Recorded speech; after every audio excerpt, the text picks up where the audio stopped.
beynəlxalq sertifikatlı deməli kurslara maraq çoxdur. Və belə vəziyyətdə artıq sizcə bu cür təlimlər yerli kurslara rəqabətdə, yəni üstünlük yaradır, yoxsa bu sadəcə bir dəb halıdır?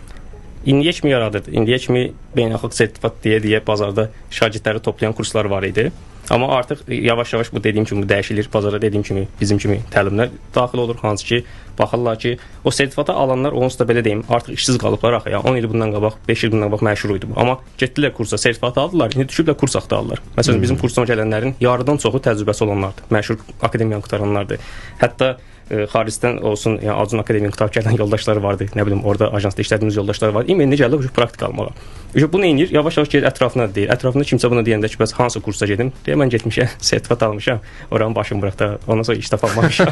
Ən yaxşısı praktika tərəfi olan Azərbaycan bazarına sələ real, yəni ki, əmək bazarına hazırlayan bir kursa ki, ondan sonra nə edirlər? Ondan sonra axtarırlar, təbii ki, bizi tapırlar və yaxud da ki, bizim kimi praktika dərsi keçən yəni təlimçilər tapırlar. Ondan sonra ondan kursuna gəlirlər. Bu dediyim kimi zamanla, nəinki zamanla, çox sürətli dəyişilir əslində. Məsələn, bizim bazara girdiyimiz, biz fərdi təlimlər verirdik indiyə kimi. Bu ildən hardasa bir 9 ay biz başlamışıq, belə deyim, qrup təlimlər verməyə.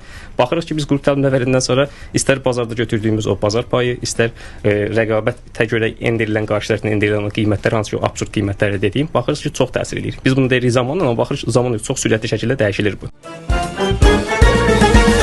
Araz FM, qovuşduran radio.